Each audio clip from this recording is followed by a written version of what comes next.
Bharat world cup हार गया है और इस पर बहुत ज्यादा डिबेट भी हो चुकी है। कैसे हारा, क्यों हारा और किस लिए हारा। रोहित ने हराया, श्रेयस अय्यर ने हराया, कोहली ने हराया, शमी सिराज बुमराह या फिर पूरी टीम इंडिया ने ही भारत को वर्ल्ड कप हरा दिया। जब एक ओवर में 10 रन आ चुके थे तो रोहित को गलत शॉट नहीं मारना चाहिए था, अय्यर को संभल कर खेलना चाहिए था, विराट को अपनी जिम्मेदारी समझनी चाहिए थी, कुलदीप की बॉल टर्न नहीं हो पाई, शमी और बुमराह अपनी लाइन लेंथ को बरकरार नहीं रख पाए। इसके अलावा बहुत सारी बातें और बहुत सारे फैक्टर हैं। तो क्या आपको भी ऐसा लगता है कि हार की असली वजह सिर्फ यही होगी? तो यहाँ आप बिल्कुल गलत हैं। ऐसा बिल्कुल नहीं है। दरअसल हार की मुख्य वजह है खेल को खेल की तरह न लेना। हमें भरोसा सिर्फ और सिर्फ अपनी प्रतिभा पर होना चाहिए। फिलहाल अब मैं आपका ध्यान थोड़ा दूसरी टॉपिक की ओर ले जाना चाहूँगा, फिर लौटकर यहीं आते हैं और बात करते हैं असली वजह की। इनसे मिलिए, इनका नाम है Temba Bavuma. Facebook, Twitter, Instagram, YouTube हर सोशल मीडिया प्लेटफॉर्म पर इनका मजाक उड़ाया जा रहा है और इनको ट्रोल किया जा रहा है। ट्रोल किया जा रहा है इनकी हाइट, कलर और रिजर्वेशन यानी आरक्षण।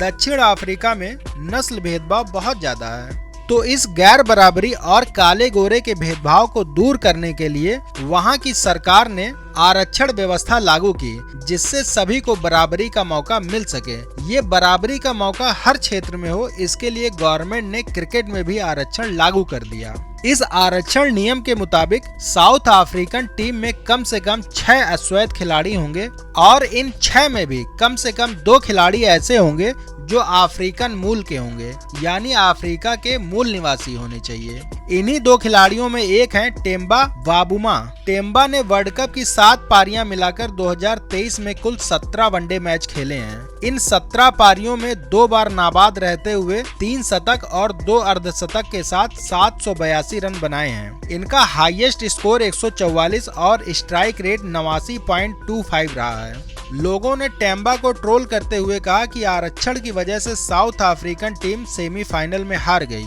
तो यहाँ पर मेरे मन में भी एक सवाल आता है कि अफगानिस्तान, बांग्लादेश, पाकिस्तान, श्रीलंका, इंग्लैंड, नीदरलैंड, इन देशों में भी तो आरक्षण की व्यवस्था नहीं है, फिर ये कैसे सेमीफाइनल तक नहीं पहुँचे? और यहाँ तक कि न्यूजीलैंड और भारत में भी आरक्षण व्यवस्था लागू नहीं है, फिर ये सेमीफाइनल और फाइनल में कैसे हार जाते हैं? आरक्षण कहाँ लागू है, कैसे लागू है, क्यों लागू है, ये हमारा विषय नहीं है और ना ही ये बहस का मुद्दा होना चाहिए। लेकिन आश्चर्य तो तब होता है जब देश के नेशनल टीवी चैनलों पर इस संबंध में डिबेट होती है। अगर क्रिकेट के खेल में भी आरक्षण होता तो क्या होता, और क्या आरक्षण होने पर भारत के पास क्रिकेट के कितने बढ़िया और वर्ल्ड क्लास खिलाड़ी होते।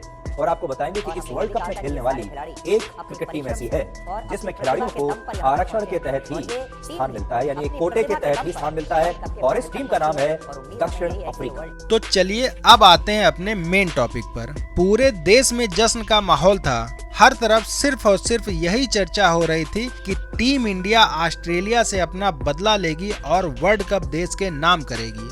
बड़े बड़े शंकराचार्य, ज्योतिषी और भविष्यवक्ताओं ने सीधे और साफ तौर पर यही कहा था कि वर्ल्ड कप तो सिर्फ इंडिया ही जीतेगा। सारे ग्रह नक्षत्र इंडिया के ही फेवर में हैं। भारतीय टीम को कोई भी नहीं रोक सकता और भारत कल बढ़िया जीतेंगे और भारत का जो वर्ल्ड कप है इसको अयोध्या जो राम मंदिर की प्रतिष्ठा होने वाली है इधर ले जाए।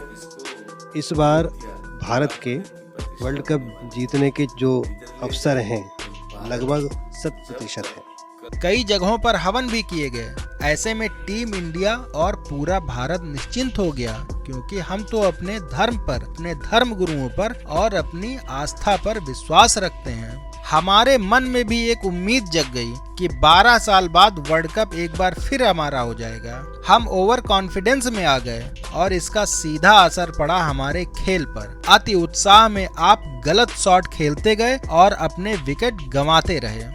जिस पिच पर आप 20, 25, 30 या 50 रन बनाकर ऑल आउट हो गए, उसी पिच पर ऑस्ट्रेलिया ने सिर्फ 4 विकेट खोकर 241 रन महज 43 ओवरों में बना लिए। आपकी प्रतिभा में निखार हवन या किसी की भविष्यवाणी से नहीं आएगा। आप चैंपियन तभी बन सकते हैं जब आप कठिन परिश्रम और विषम परिस्थितियों में भी खेलने का हुनर रखेंगे। इस वीडियो की समाप्ति एक फोटो के साथ करूंगा। इस तस्वीर में ऑस्ट्रेलिया बता रही है कि जिस ट्रॉफी को जीतने के लिए हमने सभी भविष्यवक्ताओं और धर्म गुरुओं को लाइन में लाकर खड़ा कर दिया, उस ट्रॉफी को हम अपने पैरों तले रखते हैं। और ऐसा इसलिए क्योंकि जीत खुद पर विश्वास, उचित निर्णय, सही चुनाव और कार्य कुशलता से आता है, न कि द्वेष भावना, अंधविश्वास या पाखंडवाद से। खेल को सिर्फ खेल के नजरिए से देखिए। किस देश में कैसी व्यवस्था लागू है, कैसे खिलाड़ी खेल रहे हैं, वहाँ के क्या रूल्स एंड रेगुलेशन हैं, हमें इस पर ध्यान नहीं देना है। ध्यान हमें देना है सिर्फ अपने खेल पर और अपने खिलाड़ियों पर।